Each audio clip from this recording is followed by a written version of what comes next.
Good evening, everybody. We are coming at you live from the Liminal Pines. I'm Alan. Welcome to my stream. There's not really a category that this stream is falling underneath. We are actually we're just gonna be drawing today. We're just gonna be doing we're just gonna be doing a cheeky little draw. If you could, I don't even know what to even call it. Uh, what am I going to be drawing? I'm currently doing like anatomy studies, so I'll probably like do a couple figure studies to start off with, and then after that, I don't know, I'm looking at. So I got like this big drawing pad here. I've kind of been filling with sketches. I've kind of been treating it as my sketchbook because my current sketchbook is just being used strictly for anatomy studies. So this sketchbook right here, I'll stick that off to the side for now. I guess I could also get out my pencil case. Yeah. Afternoon, friends. Hello, welcome to the stream. We just got started here, so I apologize. I'm still getting some stuff set up, but there's a couple things when we do get started. When we you found the you found the postcard links. Sick. That's awesome. I have mine. Wait, let me see. So I got mine from Hobby Lobby because that's one of the most successful craft stores in my area, but I have some of the blanks here. If you've noticed, the recent shorts have been using like a larger format. It's still technically the same dimensions as a postcard, just scaled up some. So instead of a 4x6, this is a you got yours off, Lobby too. You know what's up. By the pens, I know where they are. I see where they are. But this right here, if you've seen the past two shorts on the channel, this is a 6x9. I can actually, I'll pull down one of them right now. So this one right here, this is a. So this would still technically, I'm gonna get in focus. This would still technically be postcard, aspect ratio, proportions, whatever, what have you. It's just I can get a bit more detail in this right here. I'll show you guys if you're interested. I'm planning on doing a set of 8 postcard size artworks that I'm going to turn into prints, but I'm going to do the artwork on a larger sheet of paper like this, so when I scan it and condense it down, there will be a sharper image, basically. We can look at that here in a sec once I get all my things situated. I have sort of planned out each of the postcards that I want to do. You can sort of see my process, my brainstorming process. But yeah, this is where we've been doing the anatomy studies from George Bridgman. Thank you. Thank you. I'm sorry, I don't want to. Internet names, I don't even know if you technically can mispronounce them, but Bowden 916, thank you. There are a couple things that I got wrong last stream in terms of like actual like anatomy. So I want to clarify and correct myself there, so I'm not it's mainly for me. Like I know that for all of you guys, you could just like Google and clarify it yourselves if you really wanted to, but it's part of my learning process. Yeah, close enough. Pepper, cease. My cat's back here goofing off. Cease. Cease your tomfoolery. Your tomcat foolery. But what do you guys say we take a look at some of the things I've been drawing in my large drawing pad, and then we'll hop on over to the anatomy sketchbook, and I'll point out some of the things I've been doing there, and then afterwards we can get to doing some drawing. Sounds good. Sounds good. I hope that sounds good. My cat back here. Drink of choice today, we are having dark roast coffee with peppermint creamer.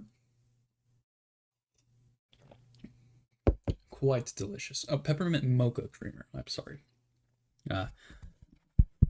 It's a little. It's after. I normally try and don't drink coffee before 12 p.m. because it fries all of your brain cells for when you're trying to go to sleep. But get down off it. Get off it, right?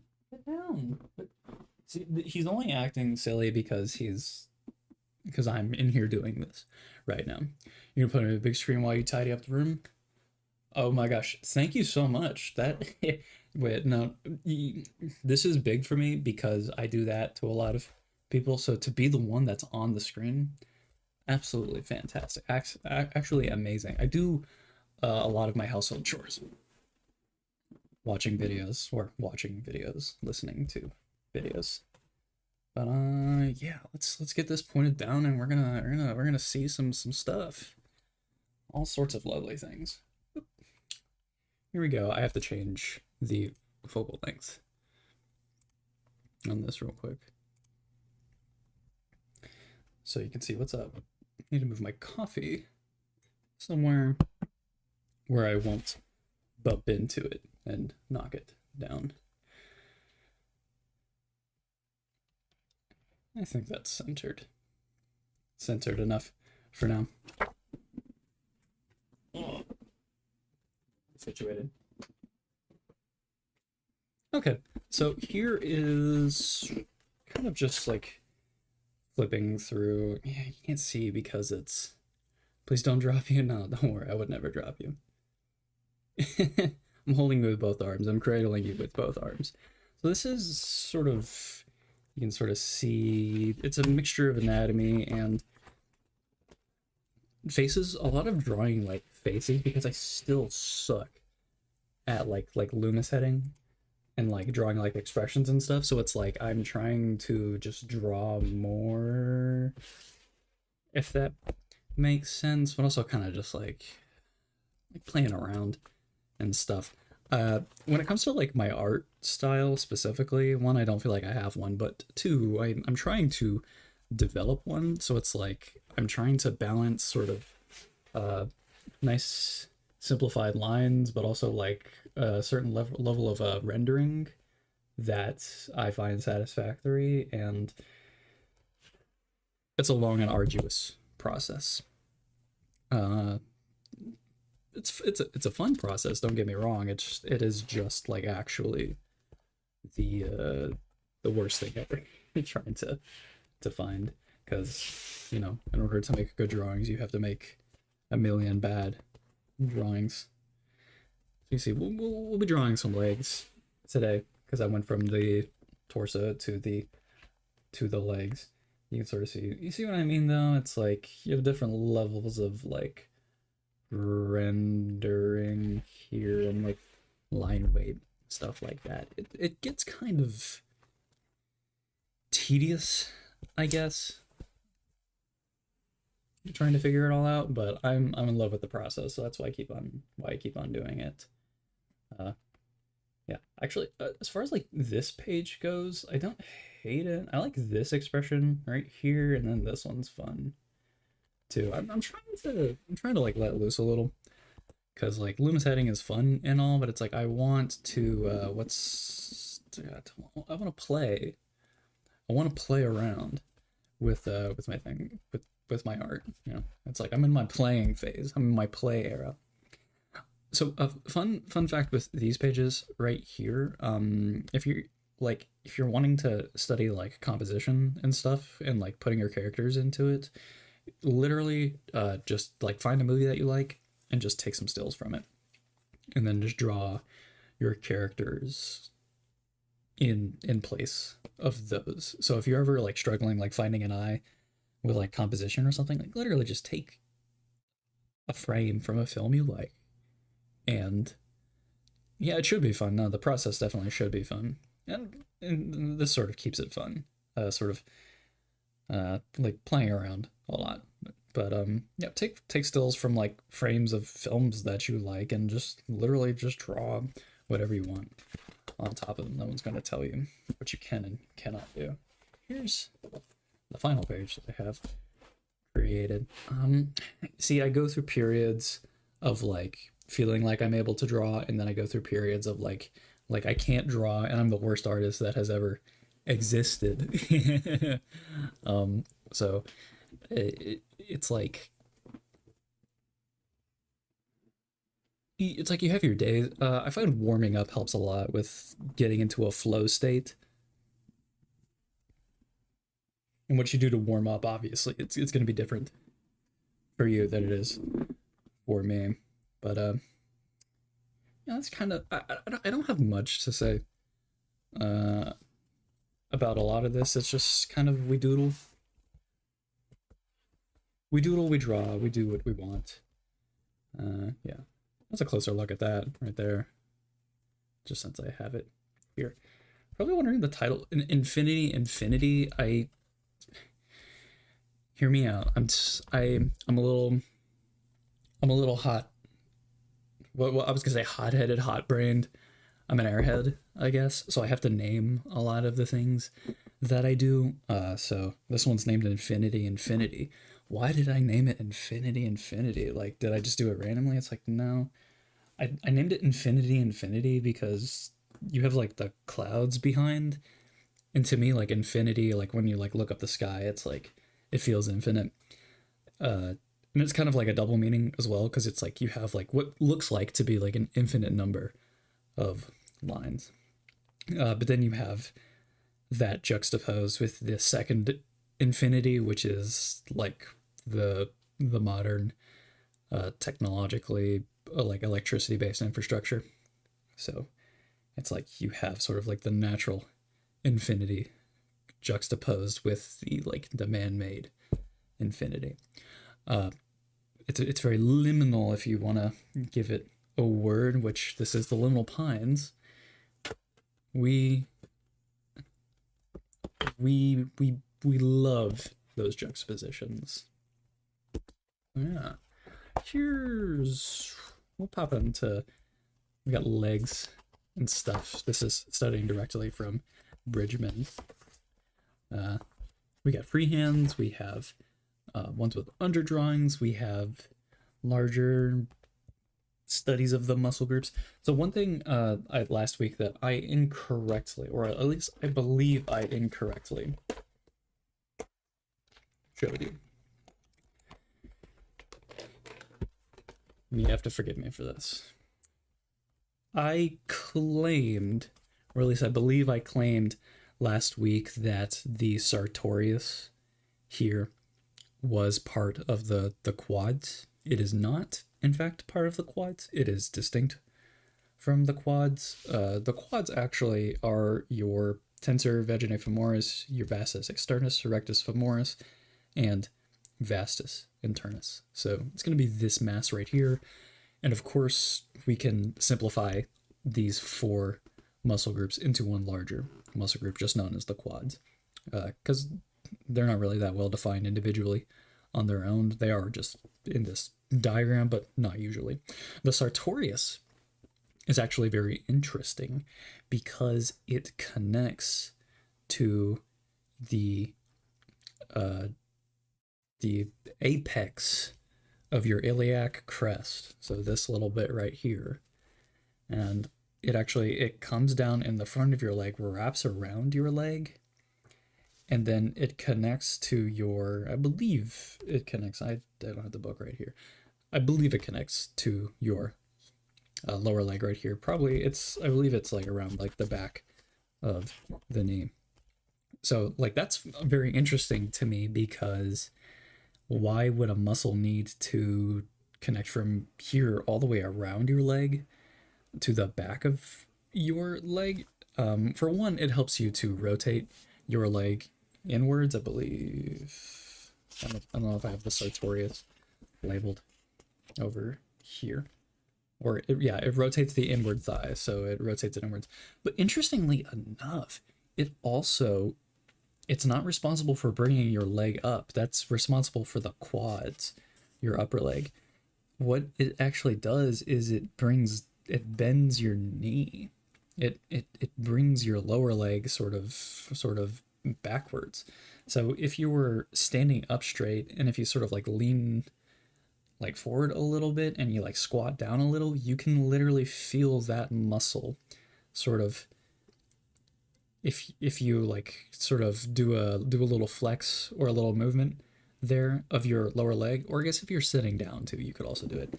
But if you're sitting down and you bring your leg inwards, you can sort of feel that muscle. Sort of, you have your knee, bring your hand inwards, and then sort of like feel a little bit to the left of the crook of your knee, and you can feel your sartorius there. Very odd, but also very cool. So that's the one thing that I wanted to correct from the last stream. Here we have some leg practice. This is just continuing on from the other notes from the back. You can see that the more I draw, the more I start off doing the pencil construction, and then when I get a bit more comfortable, I'll switch to doing some more freehand stuff. We're in the learning phase right now. All of these, not much to say on them. I'm still working out the proportions, like in my head, like getting a feel for them. Here's the back of the leg, and I love the back of the leg compared to the front of the leg, because the hamstrings, you know, that one muscle that sits above, well, I guess on the entire back of your leg, the hamstrings are so interesting because they don't connect from your buttocks, from your pelvis, the bottom of your pelvis, to your upper leg, your femur. It actually connects to your lower leg. So this entire muscle group of hamstrings connects to the back of your leg. Well, I guess it's more like the back and sides. So it doesn't do anything with moving your leg pretty much. I mean, it helps stabilize, of course. But yeah, it's entirely responsible for bringing like these two together. It's like that one chain. So, but what I want to point out is that whenever you're seeing somebody from behind with their muscular legs, it's like you'll have your hamstrings and they'll like split right here. And then the calves insert into where that split is. And then it leaves a little groove right here that sometimes can be a bulge, sometimes not. It honestly depends.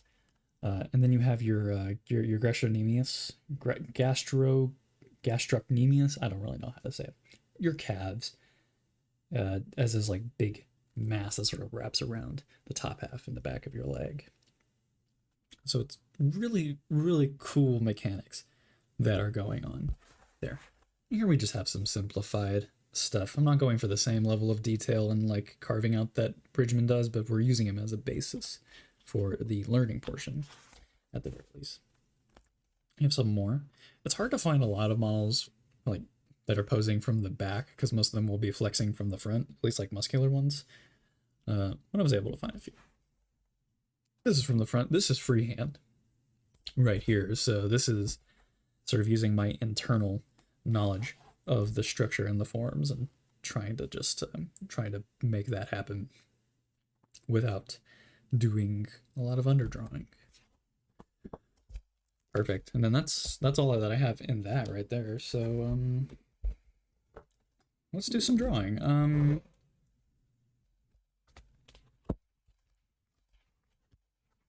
Go ahead. Right here.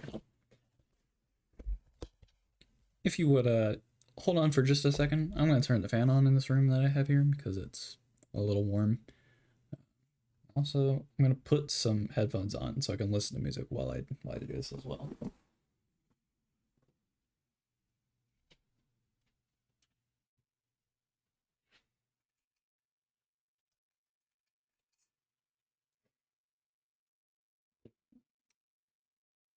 So,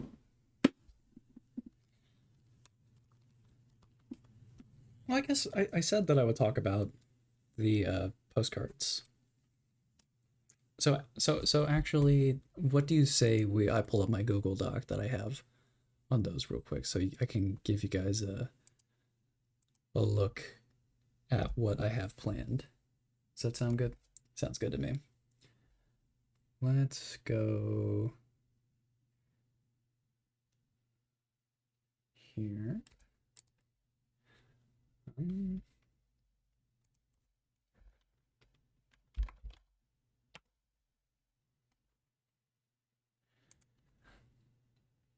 So I've been I think I have a hot take that I would like to share with everybody because I know that this is a safe space and nobody's gonna judge me here.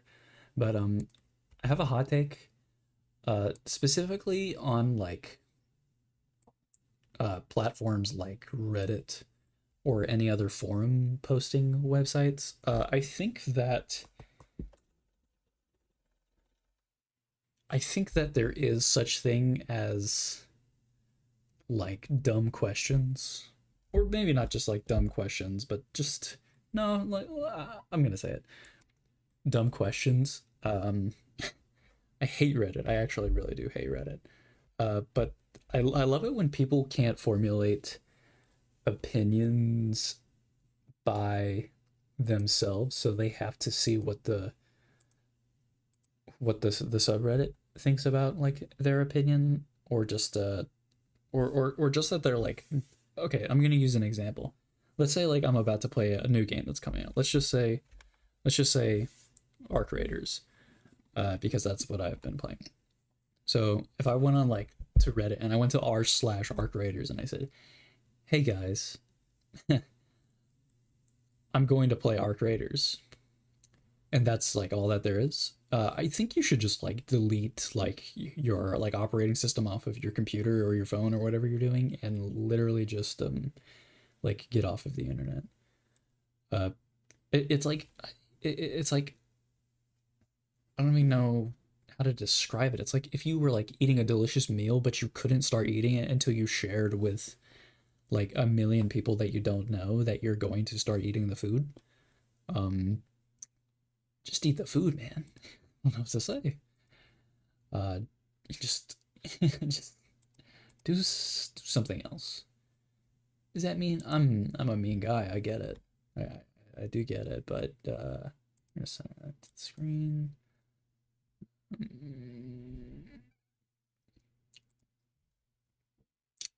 Yeah, I guess this is probably as good as it's gonna get for you guys. So here's what I have in store for these postcards that I am going to be working on. Also, the irony is not lost on me that I just criticize people for sharing like things that they plan on doing, when in reality, like right now, I am sharing what I'm planning on being doing. So don't get it twisted. I know what I'm doing. So for these postcards, they're gonna. I think I've decided that the theme is going to be the 4 seasons in nature. I sort of have my game plan laid out here. I'm not going to be doing any ink washes. I'm not going to be doing any color. This is all just going to be straight up pen and ink. So I'm going to have a lot of creative decisions to make in order to make this cohesive and come together.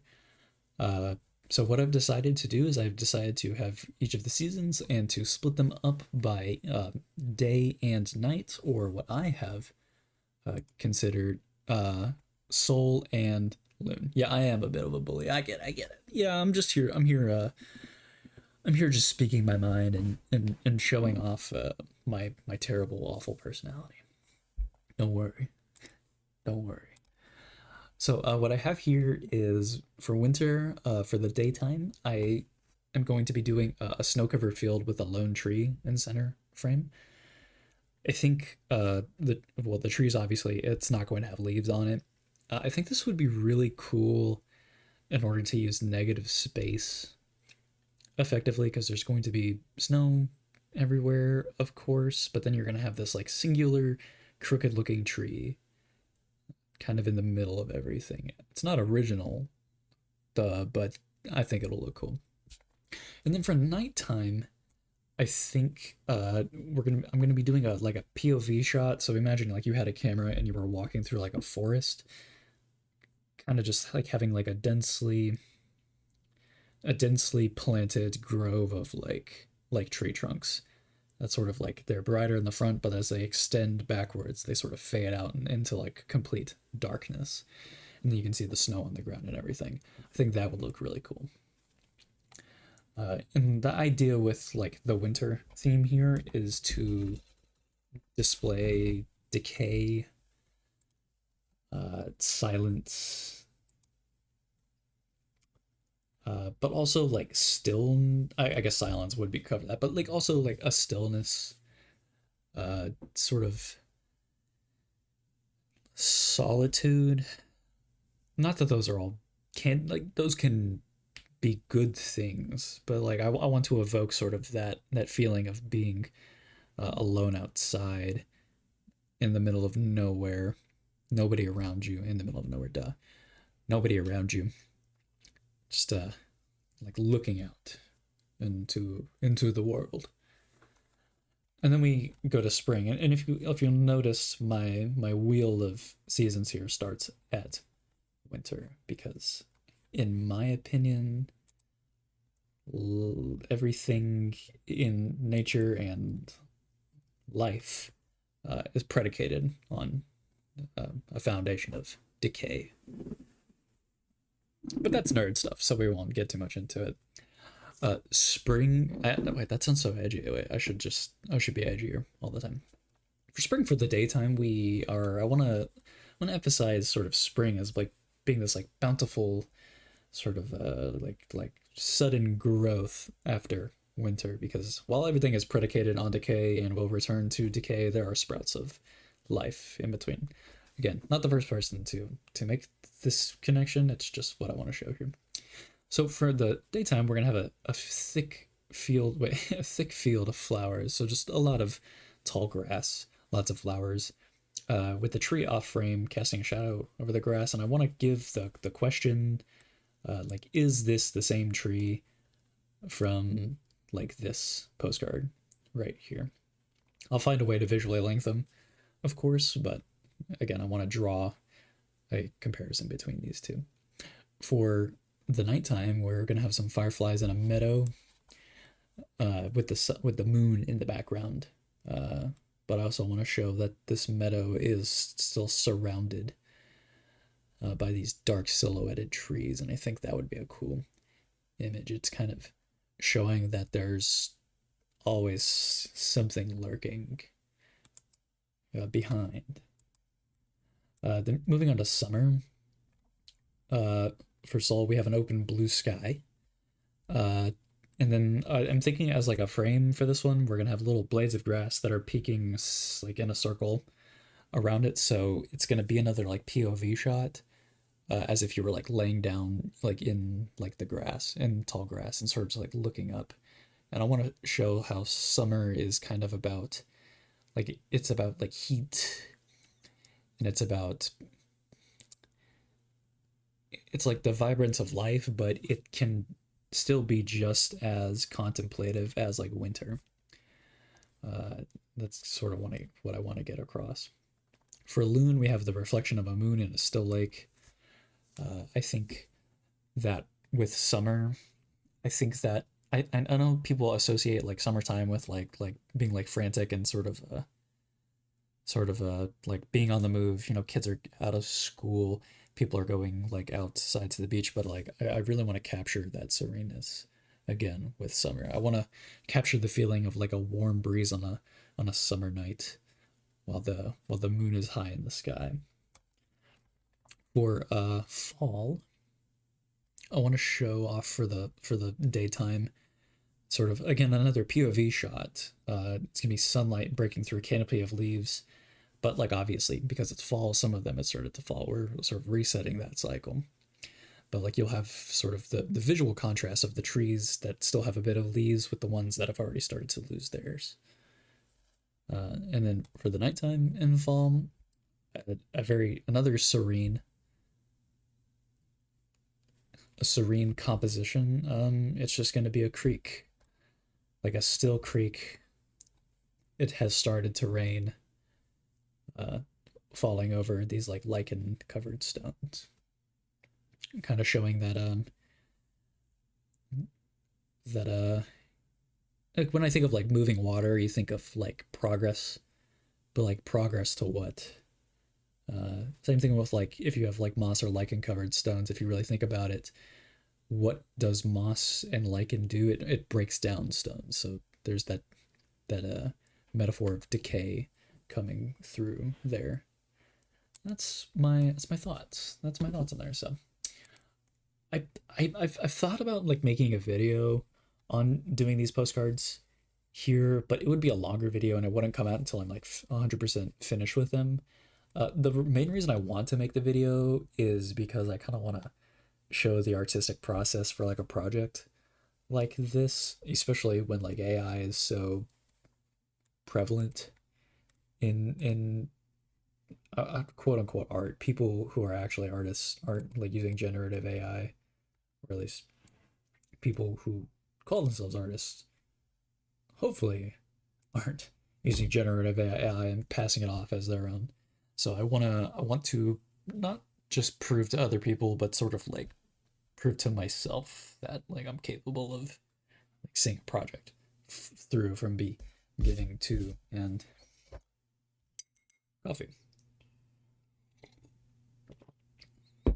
It's already started to go cold. Oh my gosh, we gotta draw. We gotta draw. What do we think? Should we do some warm ups? You know what? This is just like a drawing stream.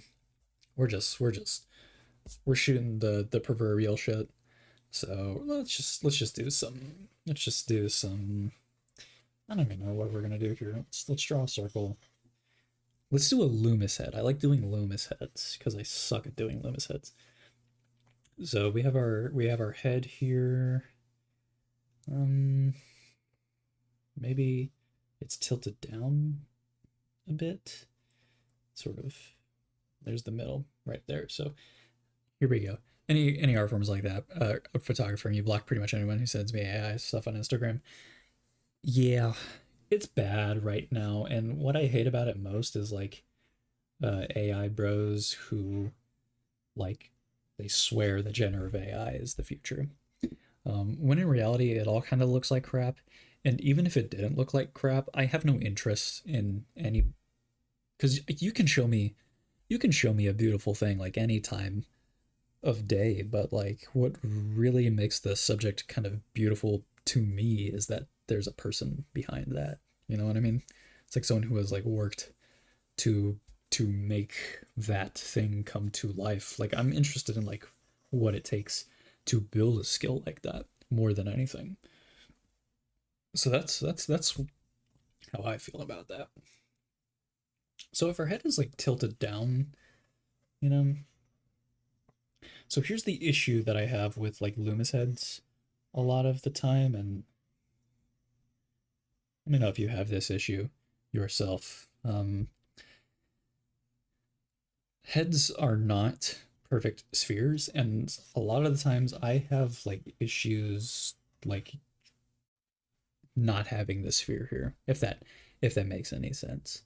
Um, and speaking of the human element, part of the human element is like messing up stuff like this, which I do very often. Which, if you really think about it, art style is 100% the human element, because art style is someone interpreting after they know the basics of like the fundamentals of art. They take that and they change it technically like incorrectly, but it works because it's cohesive with like everything that they do. So in practice, they have made their own style, but it's just a collection of like inaccuracies. So that's the human element if you really want to get technical. But the issue that I have specifically with the Loomis head here is that I again, I suck at getting rid of this ball. Like I am actually like really bad at getting rid of it, which makes me think that maybe I need to switch to a different method for like drawing, constructing heads, but like Loomis is the one I'm most familiar with. Really, AI can be inspired to only plagiarize to learn, which is you can get behind. Anyways, I'm gonna turn your stream. Don't worry, I like debating about AI. It's something that it's something that is very prevalent and that I think about uh, a lot.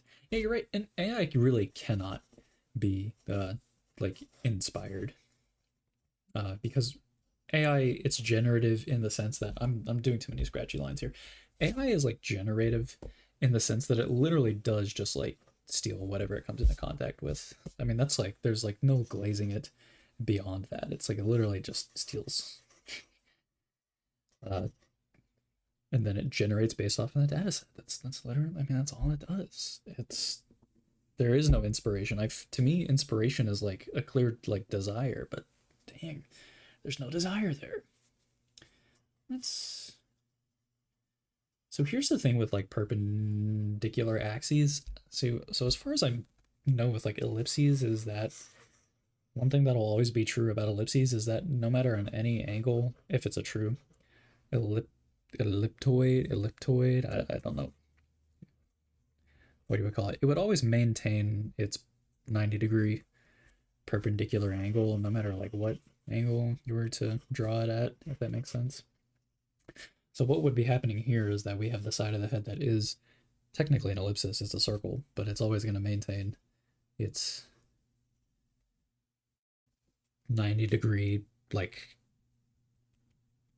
oh my gosh, vertex in the center there, which I also like have issues maintaining in here. It's just I don't know, it's the ball, it's the circle that messes me up. So I guess if we're looking at the face from like a center line right there, it would be more like that. And then see, that's the issue with that right there, is that once it comes around like that, you know what I'm saying? But we know that the chin drops down from the ear, which would be this line right here. So we're blocking the ear there. We know that the chin drops down from there and then comes in towards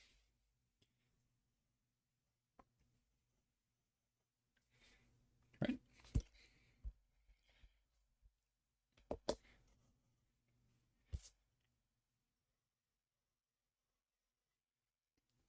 See, that's where my see it's so I'm like I think I'm like second guessing myself. I need to just go back and refresh on my Loomis heading because if you had a ball right here, right, and it came around, surely this would also have to be no, because perpendicular would still be like that right there because this is a rounded form. Really think about it, so that would be like perpendicular if you really think about it. So that okay, that makes more sense. That makes more sense right there. Because I know that the face is sort of like flat-ish when viewed from the side. Love that we could see the picture this week. Geez, that's so nice of you to say. But it's not digital this week, so it doesn't matter. That's okay. We learn from our mistakes. So yeah, there's the. We're gonna think about if that was a head tilted down, and this would be our cheekbones. Because if we're thinking about a skeleton, you would have your eye sockets. That would be, you know, right here, right? Roughly, and you have your like your nose hole right here, ish. And then you would have your cheekbones coming up here, and then that sort of creates this little line that comes down, separating the planes of the face. So you wanna. This is also like without using a reference. If I had like a reference, I could like check this against something, but I don't really have that here. But what I do know is that there is this little inlaid, what's the word, indentation right here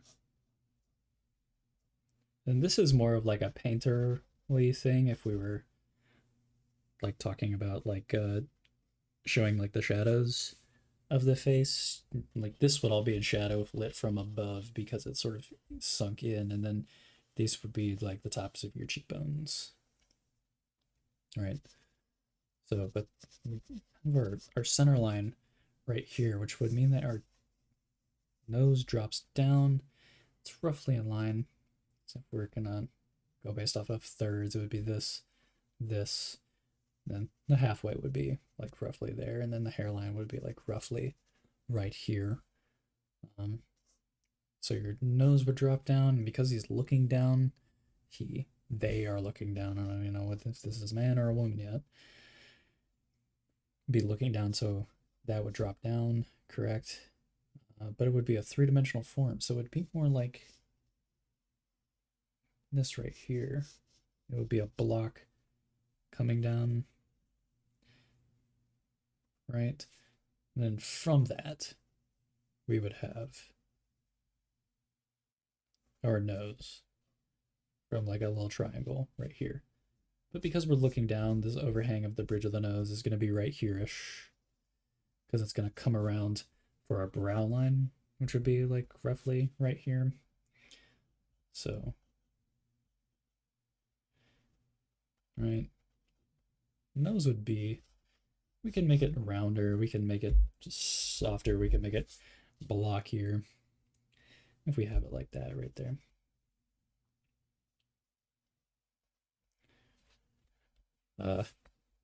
Then our eyes would be, they would be sunk in little spheres.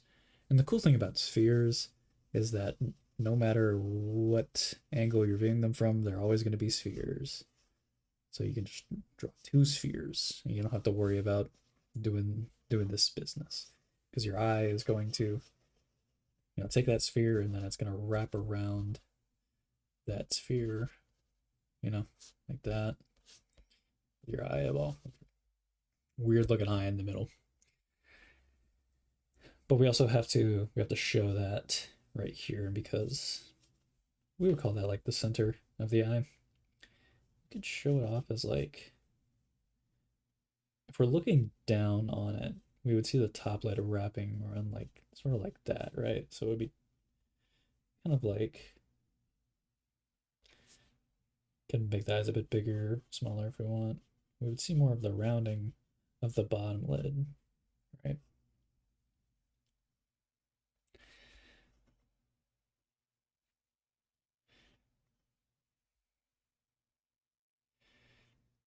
Because the eyes are going to sit on your face. Most people will have like a symmetrical face when it comes to the placement of their facial features, so we can say that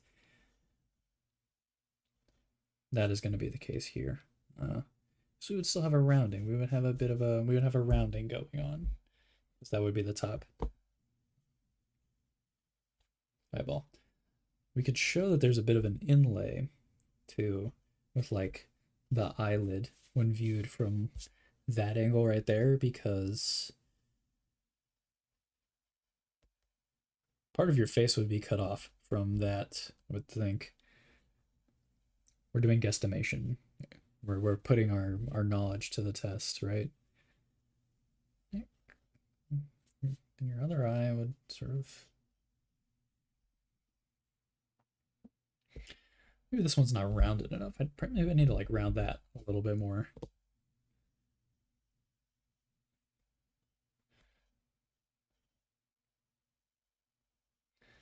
Yeah. Yeah, it's a little bit better. And then we got like the, right there. Yeah, it's a little bit better. See, I like, it's like on one hand I'm like, that looks weird to like draw eyes like that, but then on, when you actually like put it to the test to practice, you're like, okay, no, it makes more sense. No. No, it should be more, it should be more simplified. We're gonna go a little bit more simplified with that nose there. Then this, we can do our pupils sort of looking down, you know?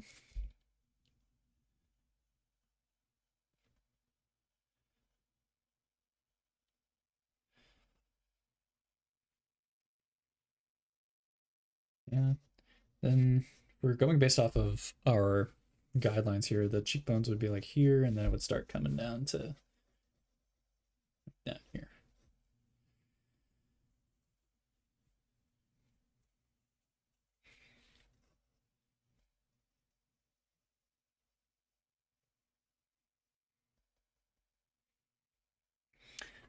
Here's where we can choose to sort of make this face more like rounded or not. I think I'm going to choose to make it a bit more rounded. Maybe more like that. And maybe I don't, even though on that side I have it, the planer here, maybe I want to make this a bit like softer, you know?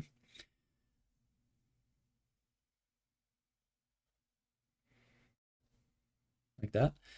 And we know the mouth is kind of flattish, but if you know the mouth, it also sort of exists on this like this raised mound right here. So I guess from that angle, it would be more like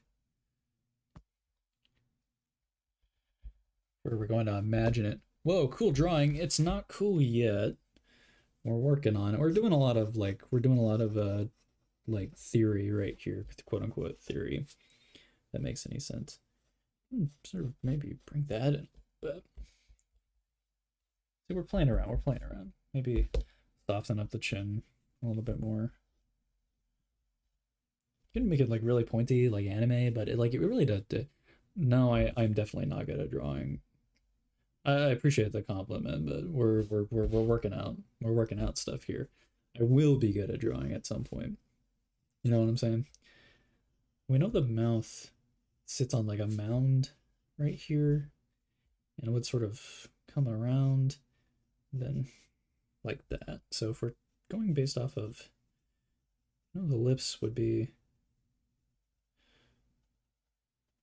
kind of like that right there.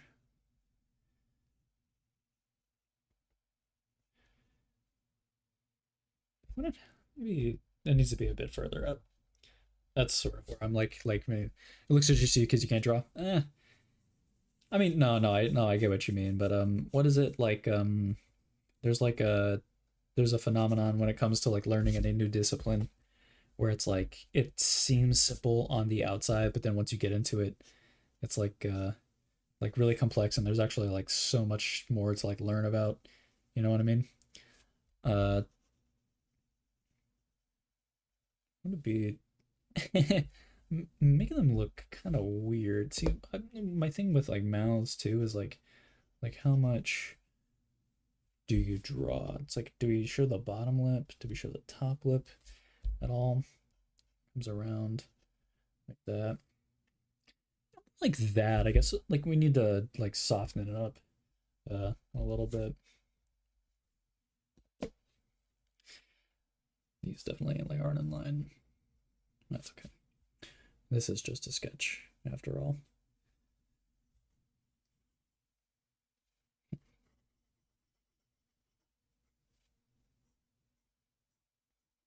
I think maybe the ear needs to be a little bit more forward. I know that would be the center line right there, but I think that needs to be brought up a little bit more. I don't know if we brought like ear here. This is my go-to shape for drawing ears. It's like this weird little, like semi-realistic, but cartoonish ear. It's like, yeah, you would have your bottom lid right here, but then it would sort of, here would be the sort of the outside of your, like your eye socket, you know, if we were like thinking of like a skull, you know, so you got like your bones right here. It's like your eye socket would be like this little groove right here. You'll see that on a lot of people. It would be the quote unquote bags underneath their eyes, but that is in reality kind of just their skeleton doing skeleton things. And then ooh, spooky, silly little skeleton. You can add some eyebrows. I think it's time this character gets deserves some eyebrows.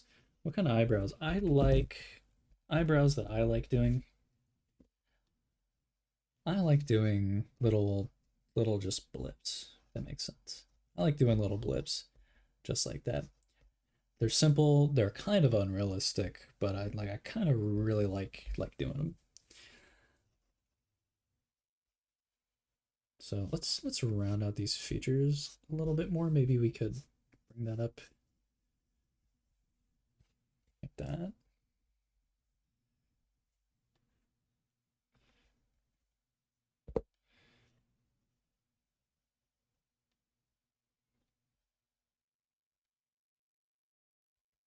Weird looking pupils. Maybe they got very simplified here. Kind of a big ear too. I think big ears are kind of cool. Uh, we're talking about design at the very least. We got so we could do. I want their hairline to be more like down here. I think I don't want them to have a very big forehead. And here's where I'm talking about, like when I was talking about earlier about the sphere. The sphere kind of ruins, I think, a lot of the sort of the nuances of the head, primarily like the flatness of it. If that makes any sense? Because reality, a head is more like flat on top than it is round. And I think when you start with like, your traditional like Loomis head, you know, you would cut off the sides like that right there, brow line, draw out like a chin here. You'd have your like your brow line, your nose, so you got your like your eyeballs in here, and then like your mouth, like that right there. Leaves a lot of roundness up here, particularly when viewed from the side. But in reality, people's heads are more like this. That's like you got a bit of a like a flatness to the top of your head more than you think you do. This coffee is delicious, by the way. So let's. What kind of hair should we give this? Give this like character? Should we give him like longer hair or like shorter hair? Part of me is like longer hair because we could connect. Of course, we could do like sort of like bangs at the front. Maybe that they connect around like the center, so they sort of do this a little bit. They can like wrap around like that kind of. And we could, we show the middle part like down through there, right? So we have like the bangs. I guess it would be more like that. But then we could. This is helping you. You're actually learning how to draw. Okay,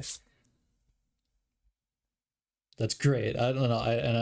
I do applaud you for learning how to draw. Don't take everything that I do with like, because like I'm sure I have some bad habits that I haven't grown out of yet. So on one hand, don't take up my bad habits here. But if you want like resources, like I can definitely point you in the right direction. Ways like you could like get like actual like really good and valuable information, because I definitely don't like I'm the best person for that. What we could do also, it's like, what if she had, what if she had sort of like, I don't know what these would be, like little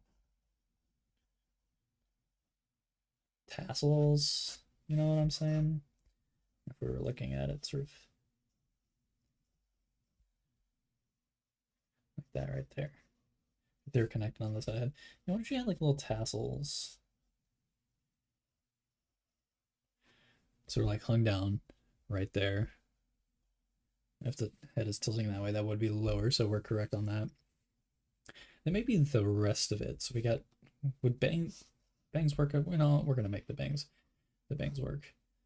The head is gonna rest right there. I think like we were going based off of like hairline, it would be like right there, and then would be coming up here, roughly. It'd be more like that. The head is a bit more flat when viewed from a 3/4. Maybe more like that. We would have the hair resting up, but I'm thinking this character, their neck would be maybe tilt it down a little bit. We're looking at like their collarbone. It would be like down here-ish, you know, like looking up right there. You would have your mound from your trapezius. I mean, the neck would be down there, so the rest of it would be like roughly right there. Maybe if we took the hair, like maybe bulge it up on the back a little bit. Let's say this character has like a little bun, like right up here, you know? If we're gonna look at it as like a three-dimensional object, maybe it's like a little like lopsided cube looking thing. Maybe it's got a few little tassels coming up from it there. So that way we can take sort of, if we're going to be looking at like direction of hair flow, it's going to be like, boom, we got the bangs right here, but everything else is kind of like going up there. And because hair is like very heavy and it can like have a lot of weight, a lot of times if you have like longer hair and you're putting it up, you're gonna get a lot bunched in the back, you know? Having had longer hair in the past myself, that's kind of like one of the troubles I always got into was the fact that, like, you know, you're gonna have a big mound of hair in the back of your head, and gravity is gonna sort of bring it back. Like, we're looking at the bangs like that right there. Maybe because they're leaning forward, it's gonna like come forward a little bit more.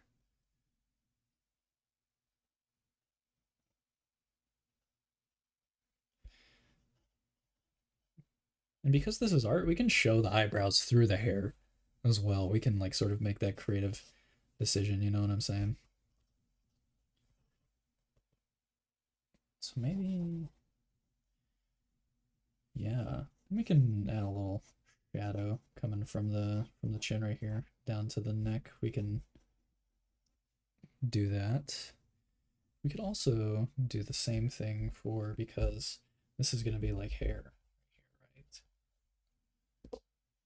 That's going to cover the face. So maybe we could show the plane change of the face by adding some line work right here, some shading.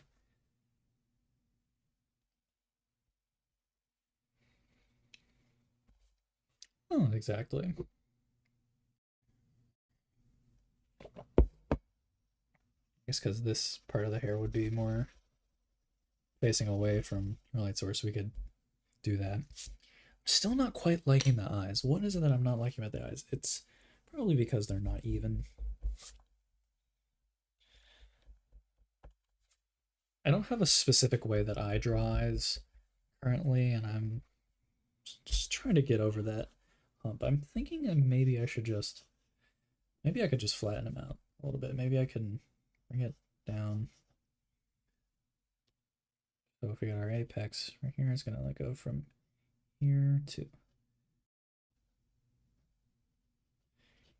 here, like that, kind of. We could.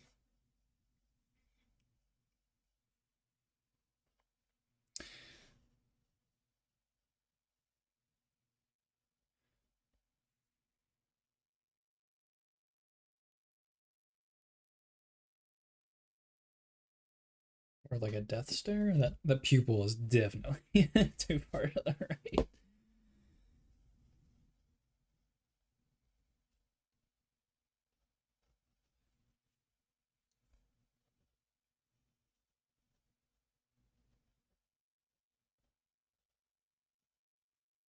That simplifies it a bit more, maybe. Still don't. So it's always drawing like that eye, the one that's like getting the 3/4 perspective, like that's always been like an issue. That's always been an issue for me.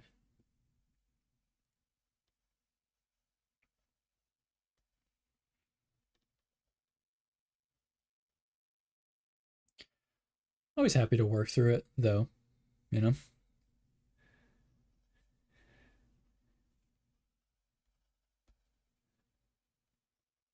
The nose needs to be like a little bit more like upturned. Maybe? I know I said I wanted it to be a bit soft, so maybe we can make it less soft by like having a gap in the bridge of the nose right here. Sort of.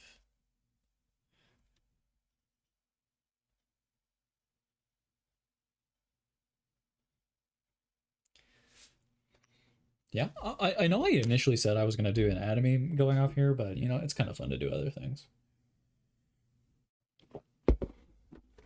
Let's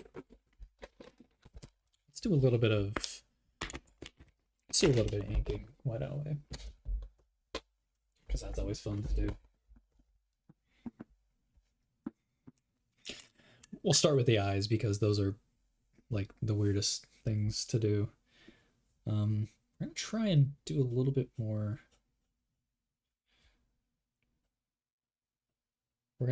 Our line thickness is what we're gonna be shooting for here. So we know the bridge of the nose is like here, right? We know this, maybe this just needs to be a little bit more up here.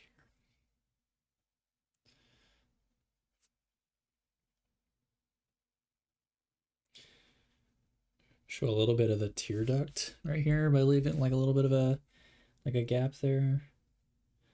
We know this comes here.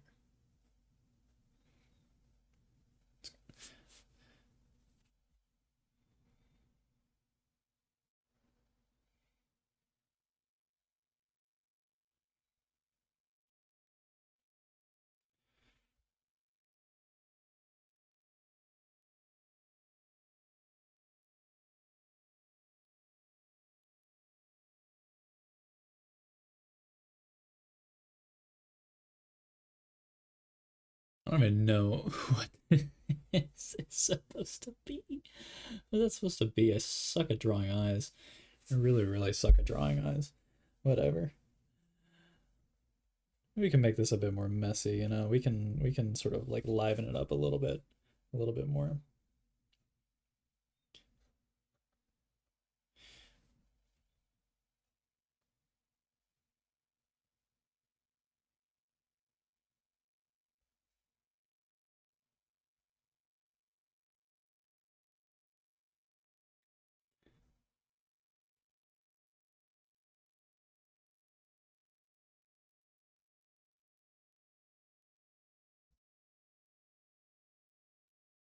This is just kind of see it looks so wonky. It always looks so wonky. It always looks so weird.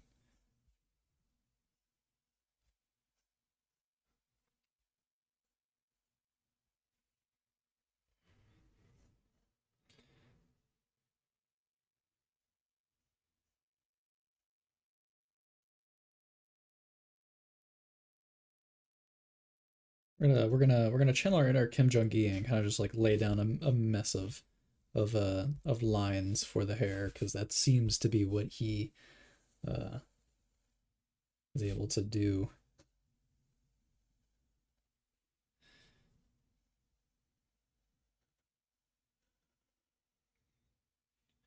And if you keep a single continuous line, it makes it look a bit more intentional, you know.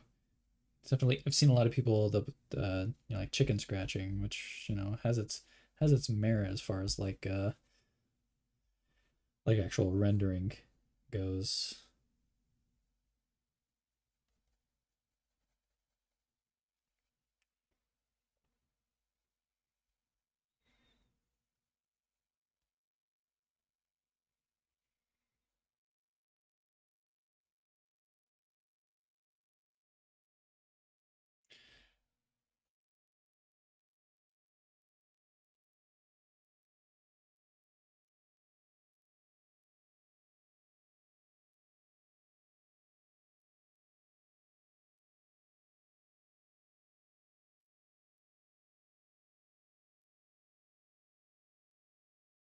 Hello. Hello, CJ Miller. We're just doing a little bit of, we're doing some bad drawing. We're over here like messing up eyes, which I do a lot. So we're remedying some stuff, you know what I'm saying? I know I just need to do more like studies and stuff. And it's like sometimes I can draw eyes well, and other times I can't, which makes me think that it's just a lack of understanding on my part, which, you know, it definitely is. Because if we're thinking of like a nose, really coming down like right here, like that. And it's like you have your eye, which would be, you got your little circles right here. And then if you were looking at an eyeball, it would come around like that, right? That would be the, right there. Then the bottom lid come around like that. Then you would have that right there, right? If I had a reference here, I could probably like reference a little bit better, but this is what we got to work on right now. We do know the collarbone comes down like right here, right? And then we go like boom around there. Ignore like this half. You know, we can do something even better. We can just like take what we have here and just throw it in shadow. You know what I'm saying? We're like,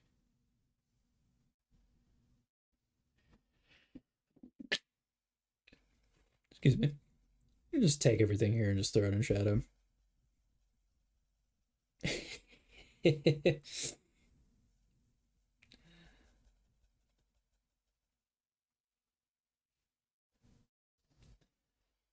Just ignore it. Ignore the whole mess. Let me pull up some like actual reference images right here and like see if I can do some, we'll do some freehand stuff. Because definitely if you're ever like just like looking for like something to do that like is gonna like help your art, definitely like freehanding with just like a pen is going to like work wonders for your like confidence and control, because you're gonna make mistakes, but you want to embrace those mistakes wherever possible,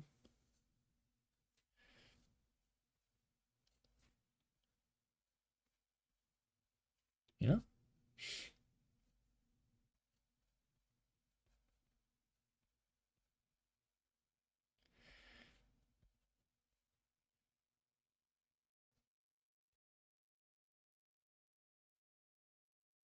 This guy. Let me find, which one should I go to? I should probably go on Pinterest, right? Probably should just go to Pinterest. Pinterest is a good place to find a lot of reference images.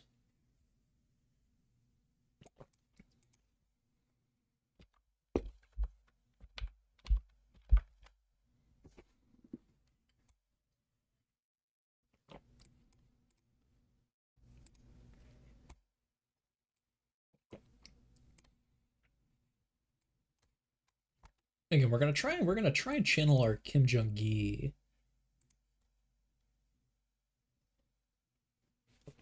We're gonna try and channel the inner brush pen inside of us, and see if that like does us any wonders. And what better way to do it by picking probably one of the most difficult poses that I know. You don't get to see it. Sorry, you just get to see the result of whatever I have going on here. We're gonna pick one of the most difficult poses that I can think of at the moment. So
should really make a.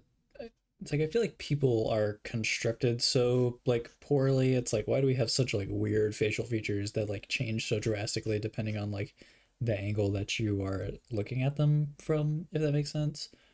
Because there should not be a reason why people like are just so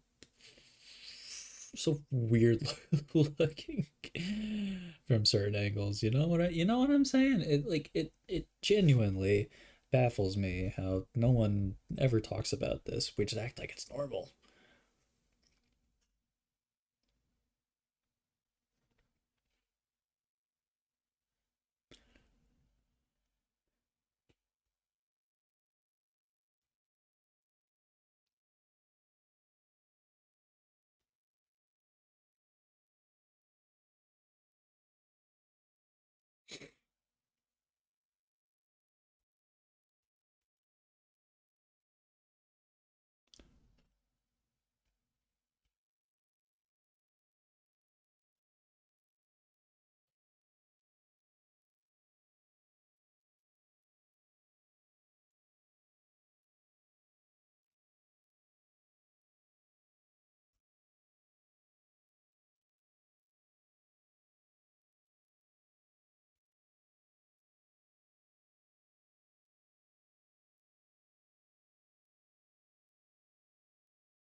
Like genuinely, the reference image that I'm using, she looks this like odd from looking from like below because she's got like like the chin right here. You got the like the bottom of the jaw going on right here, but I don't want to. You shouldn't be rendering like everything out when it comes to sort of like your construction. You kind of want to leave a lot up to the imagination because like too many like lines could like make stuff look weird. That being said, this looks plenty weird.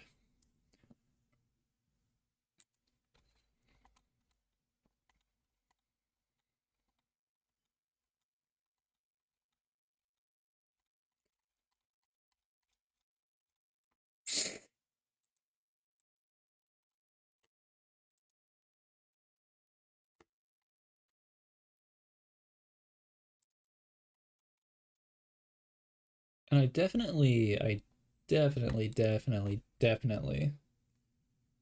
shoot myself in the foot a lot by like trying to.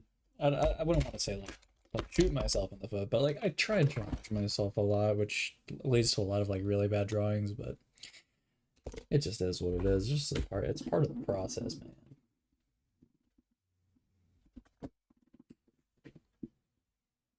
My cat is being weird again. Hmm.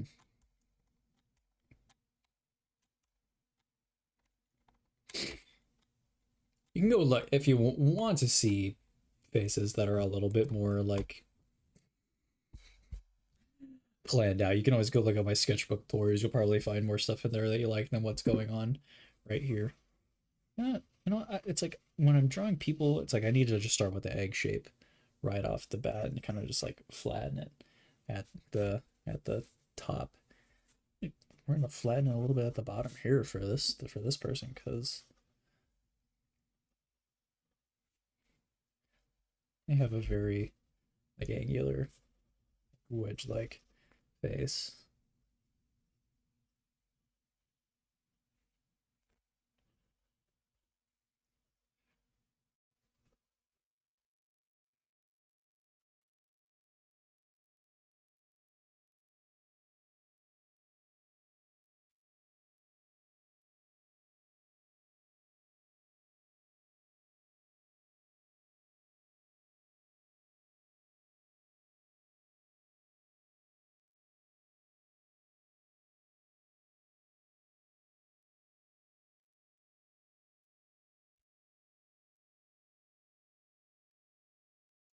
Like make your mouth bigger. Like I don't.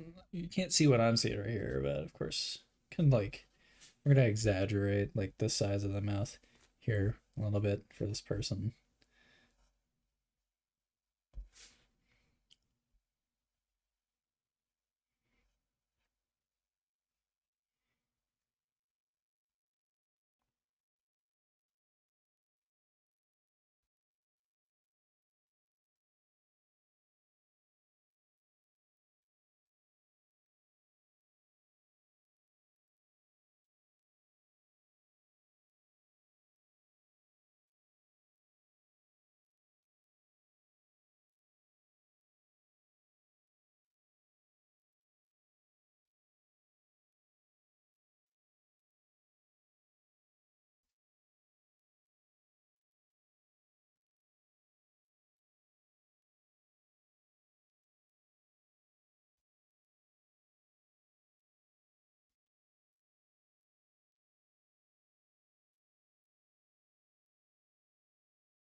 I don't know if anybody watching has seen anything about the new Five Nights at Freddy's movie, but I've been hearing some reviews that it's not too good, which is so sad because oh my gosh, Five Nights at Freddy's has always been a really good franchise. It's not like it hasn't been like flanderized for the past like 5 years, but we're definitely we're reaching peak dissatisfaction of people with the Five Nights at Freddy's franchise. I think it's kind of funny actually. I think the series has been like on like the downturn for the past like who knows how long. When did it start? Probably with Sister Location, if I had to guess. And I said we really were supposed to be doing some anatomy studies, man. We also love drawing faces. I'm gonna go to the restroom real quick. I'll be right back.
I've returned.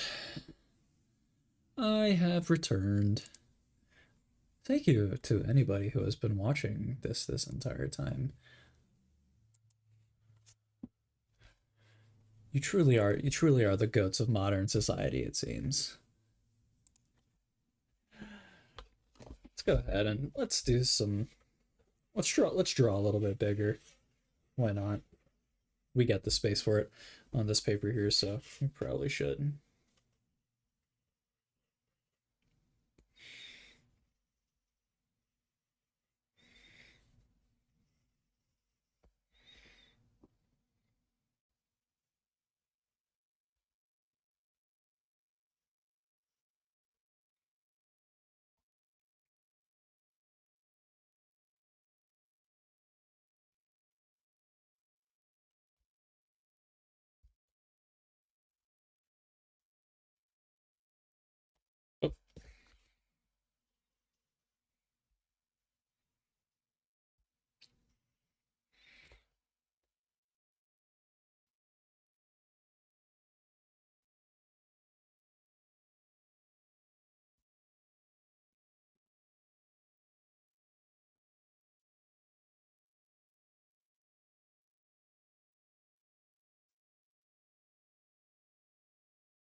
Shorten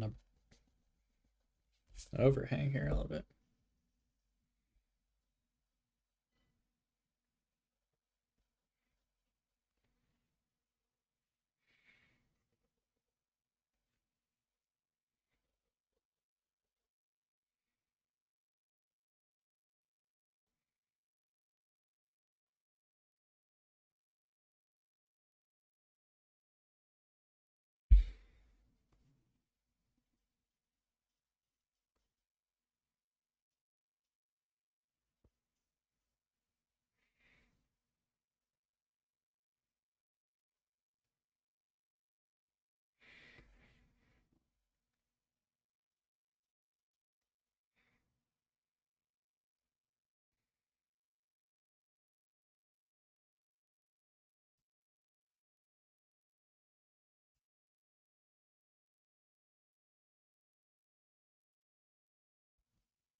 Probably like upturn the nose a little bit here.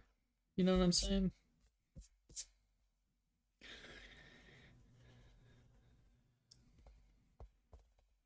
Should probably like connector uh probably connect her up a little bit.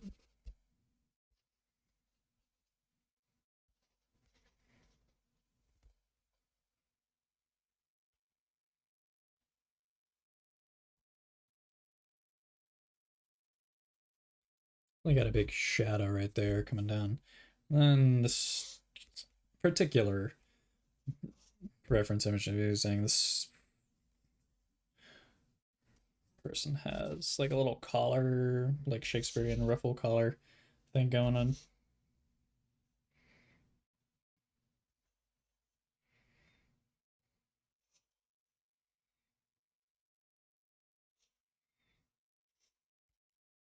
It's got this like little ruffly thing going on where it's like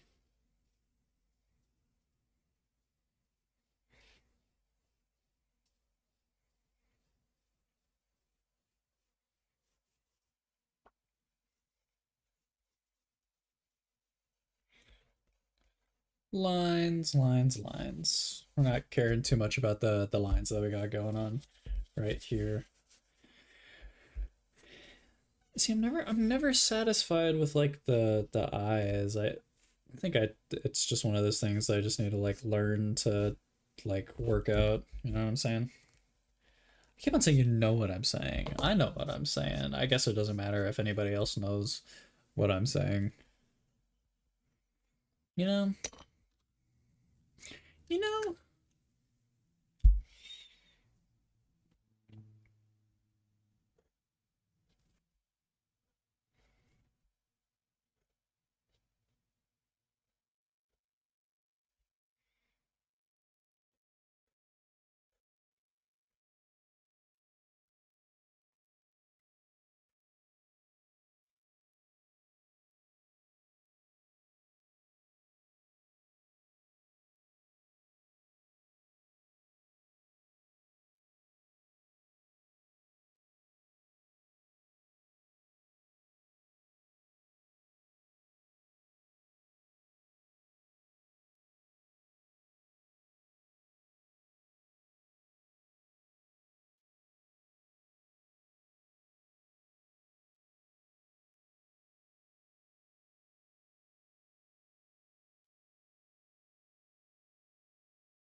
There's a South Park where Butters keeps trying to become a pimp, and all the pimps take notes from him saying, "You want to know something? You want to know something? I unironically think that's where I got that, because I say that a lot. Unironically, like I think I got that from South Park, which would be very, very funny to. It makes sense for my generation, because it's like,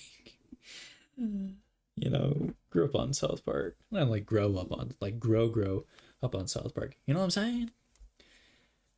All the girls love to give me kisses.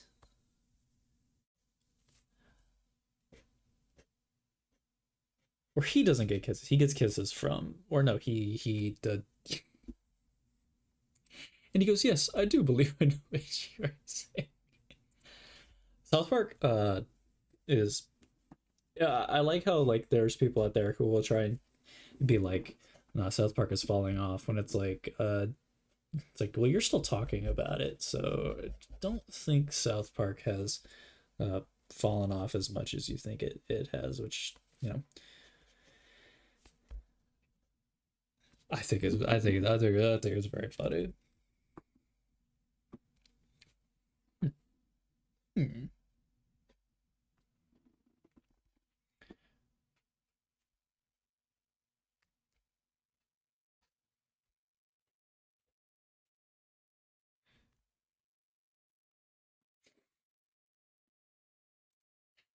Kiss and pills for free. They'll realize they can be making so real fucking money. One of my favorite episodes of South Park is when oh my gosh, I think it's Kyle that goes. He gets sent to the America Mexico border, and he's being like held in detainment, but he convinces like or it starts as like a thing, and he's like, don't you know that like one of us could like turn out to like be the Joker, and we could like do the world serious harm or something like that. And it's like the people at the border, they're like, instead of being like, oh yeah, we should treat people better, they're just like, so you're telling us that there's a Mexican Joker here, and then they just like start going crazy trying to find out who the Mexican Joker is. And so just like the Mexican Joker bit in that episode is like very entertaining.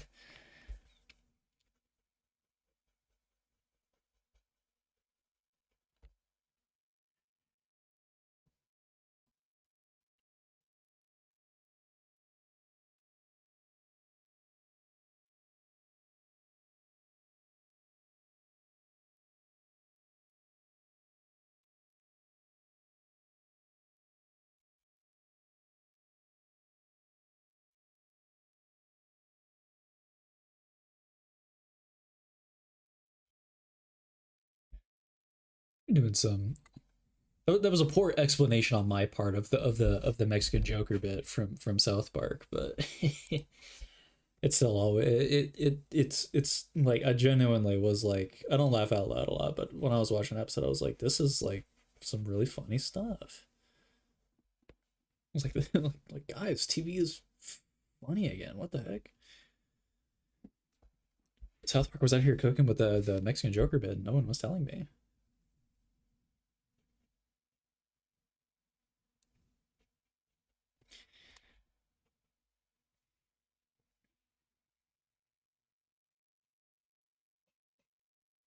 We're not gonna do too much rendering with the hair here. It's hair. We know what hair looks like. We know what it's supposed to look like.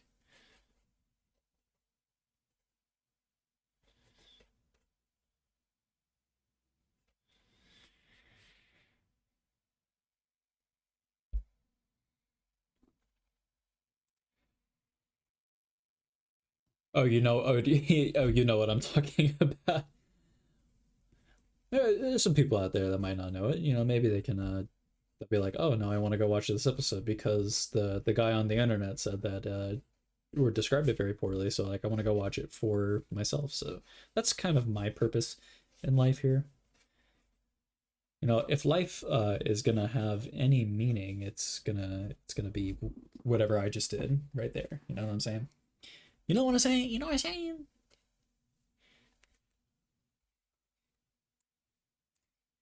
Oh dear.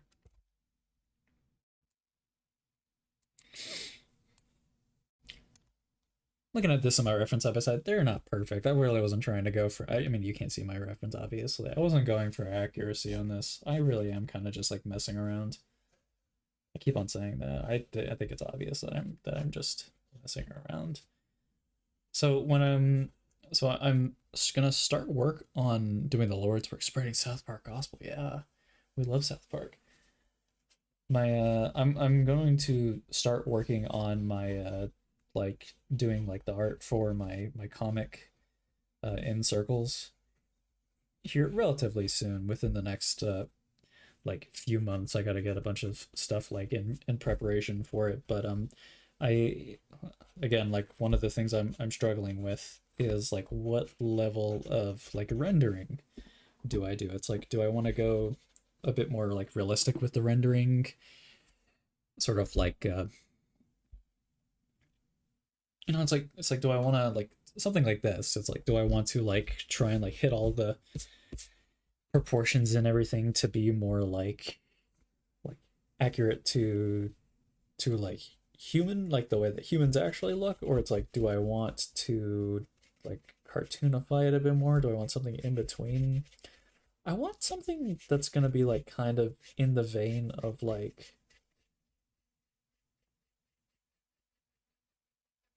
I want something that's gonna be kind of in the vein of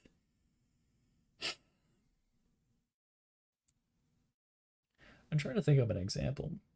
I guess like traditional, you know, like traditional like Western comics, it's like all of your men are kind of like rough looking guys with like they always got like the big like muscular faces, you know, and like the big strong features and everything. It's like you could go like that route, but it's like I want to go more like the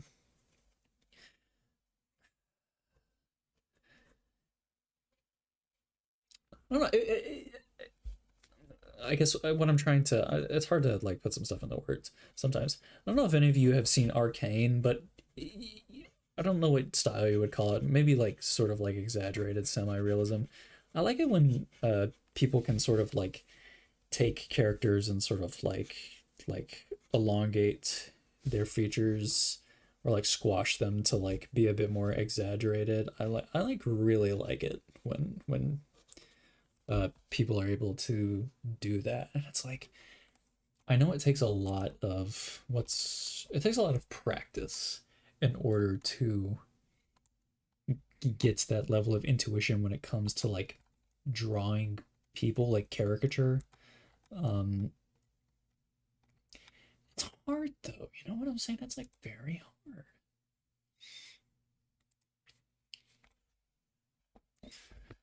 It's very hard whenever you're trying to just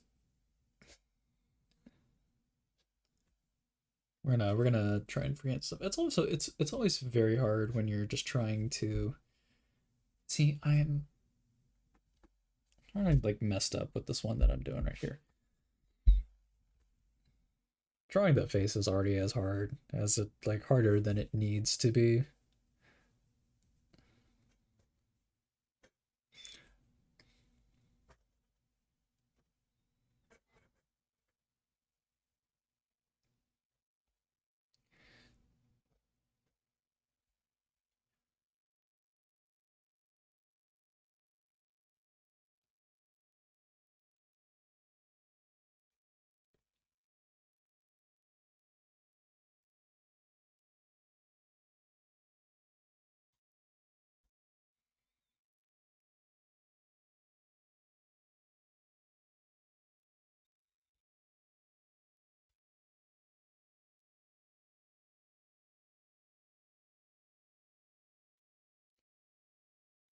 I like when artists are able to sort of accentuate like the roundness of facial features, and I know it's sort of like it's a combination of proportion and like line quality, but like I just I love it when artists are able to sort of like round out, and it's not like the fact that like things are like round, but it's like there's like a form there that can be very like appealing.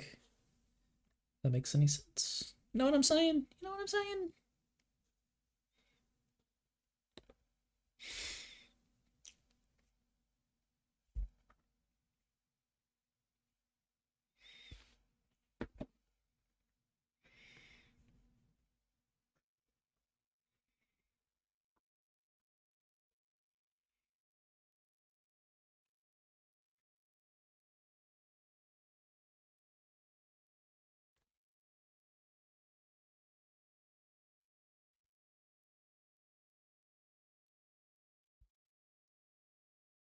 You have a bit of semi-real comic style. I've always learned more cartoony. I think. Do you know uh, Rodgon? You think I'm? Well, thank you that I to tell me that I am developing a recognizable style. I hope to develop it more. Let me see. Let me see. I might know the person you're talking about. What is that?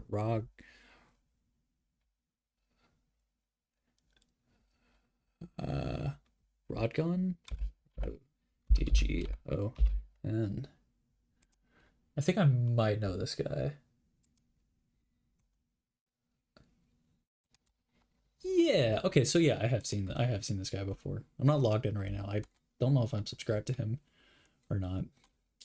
Yeah, he definitely leans more to like the cartoony aesthetic, which I still like. I appreciate like very greatly, and I want to be able to learn from that. You know what I mean? Like I think that there is a lot to learn from, like, even if I don't want my aesthetic to be like explicitly cartoony, you know what I mean? It's like I think, especially when it comes to like drawing the like drawing eyes and stuff, it's like I think that there is a lot that I could learn.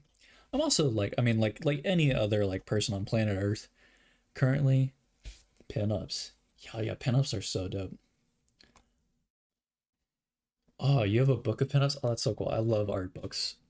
So much. I have a few art books myself. I have a few Ghibli art books, so I want to get more. Art books can like tend to become a little expensive. This is just like I'm copying one of his like thumbnails right here, but he definitely like has like an amazing sense of like shape, like intuition on like shape and everything. Like I think that he definitely is beating me on the shape design category. He's beating me on a lot of categories actually, but I think that shape design is definitely one of those things that like the more that I draw, the more of like an intuition I'm going to get. You found me recommended from binging Chroma MoMA vids. Oh, that's amazing. I love Chroma MoMA, dude. Chroma MoMA, as far as like art style goes, is a bit of an inspiration as well. I really like the way that he draws like particularly like machinery and stuff, I do love the way that like I watched like one of his videos on like drawing like ellipses and stuff, but like I think he does a lot of things where he draws like fan blades. He'll do a lot of things where he draws like turbines and like fan blades and stuff, and I'm such a big fan on like how he chooses to like render those sorts of things. They're so technically pleasing, you know what I'm saying? Like I love sort of like I want to draw more like heavy like machinery type stuff. Like I draw a lot of nature. I need to get into drawing like sort of like industrial things just a little bit better. Like mechs and stuff. Oh, mechs are like so cool.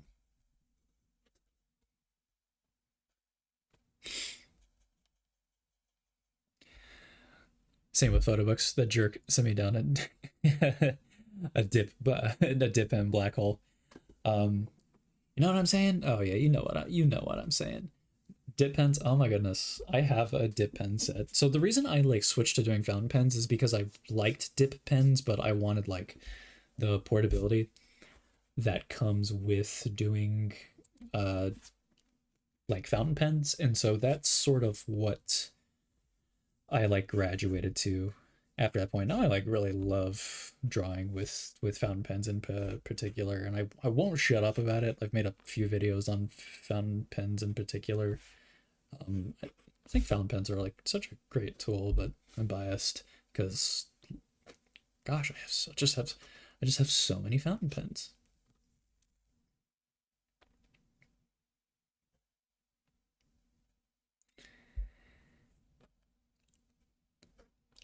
I would like to. I know like a bunch of like manga artists use like G pens and stuff. I've never used a G pen nib personally. I would like to at some point. I think that that would be a very fun thing to use. I think if I were going to like render out my comic, I would really want I could do dip pens, but I'm thinking of using a few different pen mediums. One fountain pens, just straight up ink with like a brush, but also like microns and stuff are really good for just getting like consistent width lines because like fountain pens are really good for like getting sort of like that like flowy thing going on, but sometimes you just want like very little like line variation. You have a whole section of fountain pens. God bless you. Fountain pens are really like I'm really surprised that I haven't found fountain pens like earlier because I've always been a fan of pens, and when I started drawing again seriously, uh how long has it been? It's been like about 2 years now. When I started like picking up learning drawing again seriously, like I was like, I love pens. What do I do? And then fountain pens kind of just like magically appeared. Use the Steno 361. Ooh. Ooh, very cool. I'm very basic when it comes to my fountain pens. I kind of just use like I use this. I have a couple of others. I really just use my uh, Lamy Safari most of the time, just because like it's a I believe it's a fine nib. Yeah, it's just a regular fine nib, and it's it gets the job done. You know what I'm saying? It's like sometimes you just want what's gonna be consistent. And I think this Safari is definitely like one of the most consistent things that I have. It's been a bit more sketchy with this guy. I think what I need to do when I'm framing the face is to just do the face, or like frame not the hair, but like just sort of the face a bit more.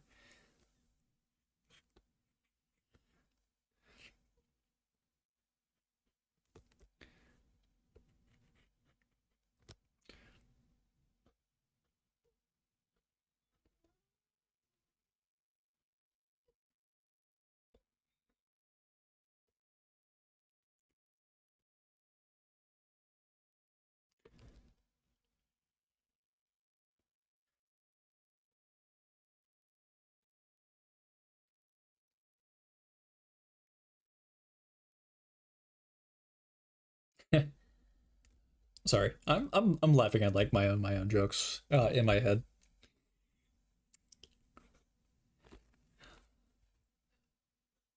And no, I'm not going to tell you what the joke is. That would be too convenient for the likes of you. See, I squashed his head a little bit because I think this guy's got a really squashed head. I can't.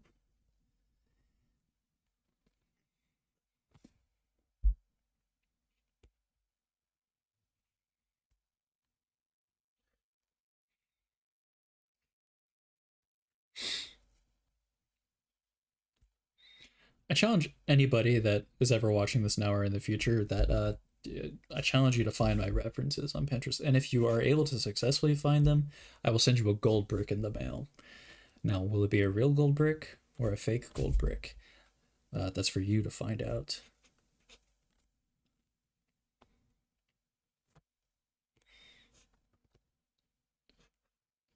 This got cornrows.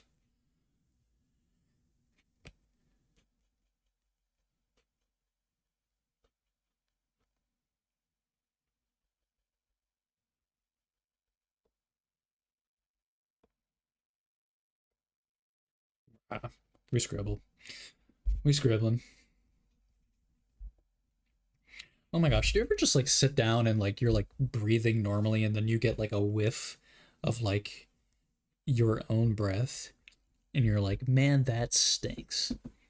Because that just happened to me like literally right now, and I think like it was so bad that I am going to like faint or pass out or something because my goodness, that was awful. I don't want to smell that ever again.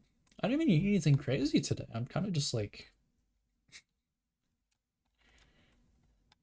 normal. I don't know. I don't know.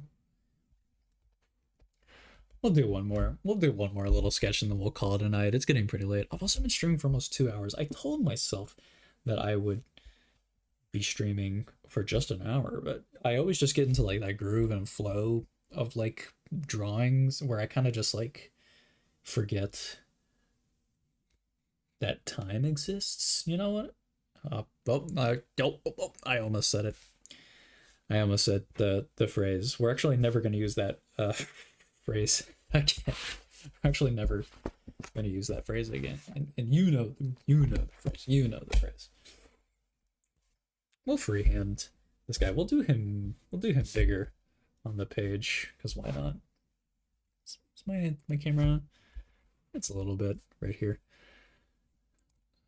I wish I could give more interesting things to say about like current media that's out right now because I feel like I'm being very boring with like my takes and everything, but I don't have. Oh, I've been playing Expedition 33 here recently. I had a friend who bought it for me, which was very nice of him to do for me, but I've been playing this turn-based RPG, and like my first thought when I'm playing it is like this is like Persona. Like it literally it plays like Persona. Like story is not like Persona, of course. All the characters or most of the characters are adults. No, they're all adults. Persona you just play as children. Hey, what's up? How you doing? I'm yapping about Expedition 33, Clair Obscur Expedition 33. I'm enjoying the game so far. This game has gotten like a ton of like Game of the Year nominations. Uh, so I've been like, I'm gonna play it to basically for my own opinion. I'm not gonna go with the mob mentality vote, but I've been enjoying it so far. I don't think so far with the story that it's been the most perfect game that I have ever played. The combat is fun. I'm still waiting for that Game of the Year like feeling to hit because so far this year my Game of the Year probably has to go to it probably has to go to Death Stranding too, just from the games that I have played. You missed some of this live. Can you show me the drawing you made? Oh yeah, yeah, yeah. Sorry about that. Wait, I think this is one page. I don't know if you're talking about like this one. This is what we have right here. This page is a mess. So we're just not gonna think about that one uh, a lot. Then there's this right here. Oh yeah, the final of the last sketch. There's that. You're currently on Where Winds Meet. I have one friend that is playing Where Winds Meet. I have no interest in playing it right now just because I typically can only handle 2 games at a time. Currently, for me, those games are Arc Raiders and Expedition 33. I don't know if I'll ever get around to Where the Winds Meet, but I've heard good things about it. I haven't seen much on it, but I've heard good things about it. Are you enjoying it very much? Because the one person that I know that has been playing it, I feel like he might be a little bit biased because it's sort of within the genre of games that he plays a lot. So it's a grind fest. I love grindy games. Well, I mean, it is a free to play. Is it an MMO or is it just have like maybe some like online elements?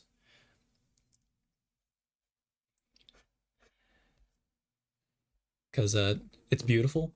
I've seen some like screenshots from it, but not a lot from like the like gameplay. Is the combat kind of like Ghost of Tsushima, Ghost of Yote esque, or is it more like hack and slashy? Someone who likes nature's eye candy? Heck yeah, dude. Just online elements. Okay, that's pretty cool. Um, yeah, I recently just got done playing with or not with.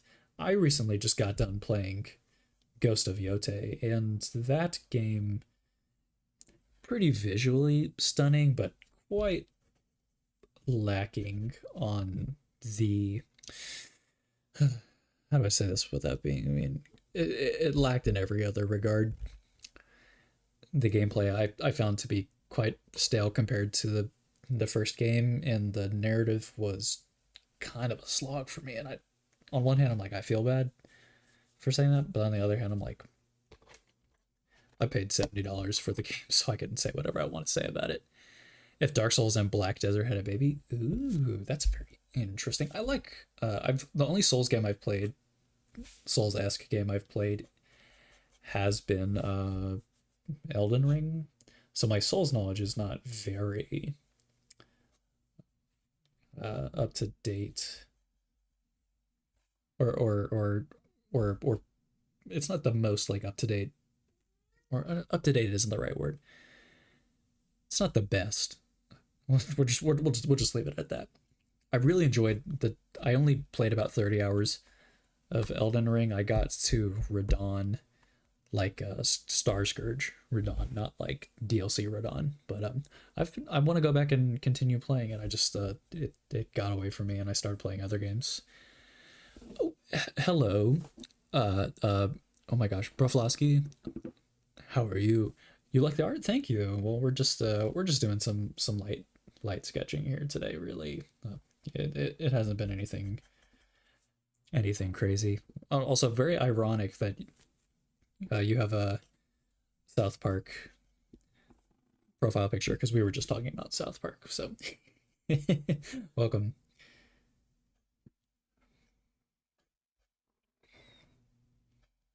Definitely drawing like bigger lets you sort of like get more detail. Maybe that's my issue. Maybe I'm just drawing too small, which quite quite honestly, that probably is one of my issues. I know is that like I definitely like draw too small. I do need to draw like bigger, you know.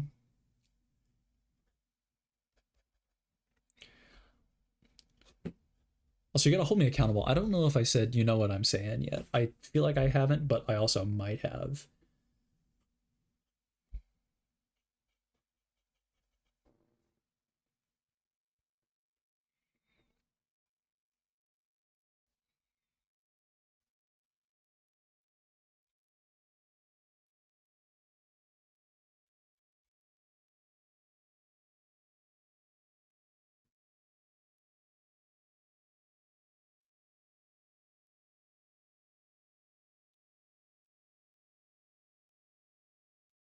We're gonna make this guy look really sad.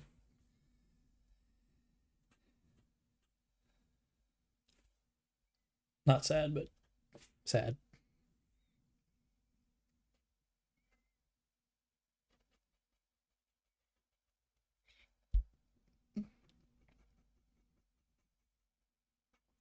But also, I guess to get we're gonna continue the game talk.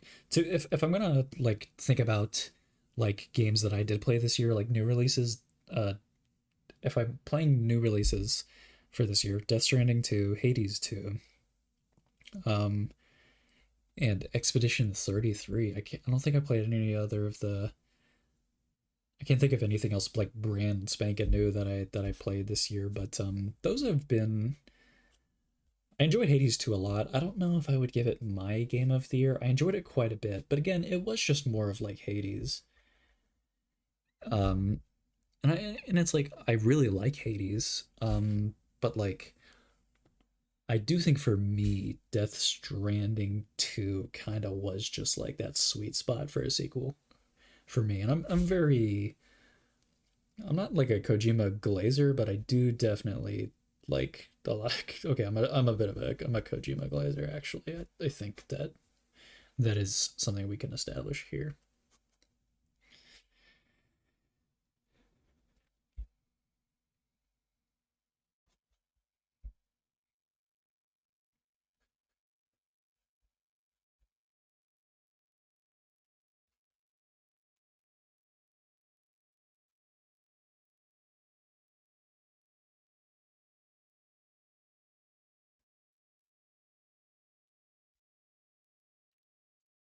I'm really stretching this guy's head out. We're making him look a little silly.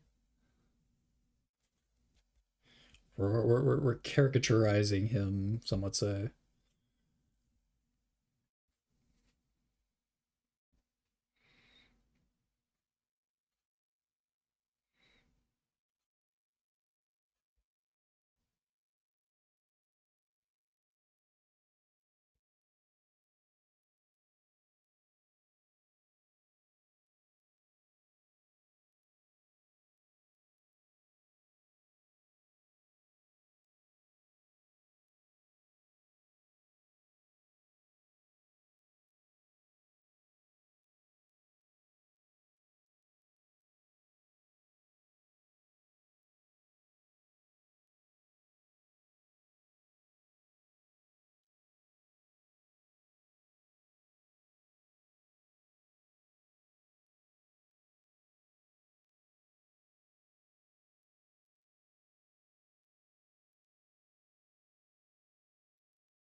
Real question is, what should I eat for dinner once I'm done with stream?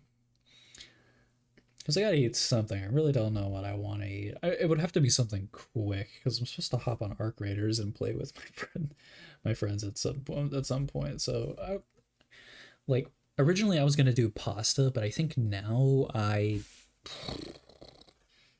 it can't be something like chicken nuggets. I have to have some like actual legitimate protein, but I don't quite know. I will figure it out. I'm not saying that any of you guys need to like choose my dinner for me, but I need to figure it out. What if I starve tonight? I don't want to starve.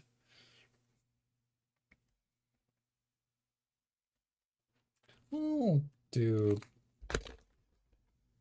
for like the rest of this guy. We'll do the food I take just to separate him from his clothing.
smudging stuff with my hand. Okay. I think we could probably darken up some spots here. I think we'll go ahead and we will call it. I think we'll call it quits here. I had a really fun time tonight. So thank you for everybody who has tuned into this stream. Don't want to get your hopes up. I don't do sort of like random streams all the time. I'll be streaming again next week. I normally take 2 weeks in between streams, but today I really just felt like drawing for a little bit, and I felt like talking. So again, doesn't happen very very very very very often, but it could happen again. So but if you want to like stay connected with if you want to stay connected with the channel, no, I had fun too. Thank you. Like genuinely, thank you so much for like sitting in here and talking with me. I know that it's very hard to connect with like people online, especially like people that you've never met. So like just the fact that you would take like time out of your day to just like interact with me, a person you've never met, like at all, genuinely very very very kind and very nice of you. So I do appreciate the company. So yeah, we're gonna go ahead and we're gonna call it there. So if anyone watching this wants to like stay connected with the channel, you can go ahead and check out the Discord. I'll be sure to throw that link in the description once this video the stream goes public, I should say. So if you would like to kind of just like stop your blushing, no, you generally have been very kind, so I do appreciate it. But yeah, if you want to like just keep up with like announcements of the channel, or if you want to share your art too, or if you want to share anything cool that you've been working on, it doesn't have to be like art, it can be anything creative. Go ahead and hop into the Discord. But until next time, I'll go ahead and I'll turn my camera back up to me so I can give like a proper outro. I might just have a sandwich for dinner. Is that like, is a sandwich like, I'm asking like I'm not like a legitimate like adult. You can see like my working situation right here. Hello. Yeah, I think I'll have like a sandwich or something for dinner. I think that's adequate enough. But I'm also getting very tired. Don't worry, I'll wake up before I have to play with my friends. I have to play Arc Raiders with my friends. Thank you for watching this stream. This is like the part where I ramble a lot because I don't really know how to end things. I should be like Markiplier and like have an outro that I say every time, but that's just not absolutely something that I think I could do. I got the intro down, but I don't have the outro. I hope that everybody has a fantastic night. Yeah.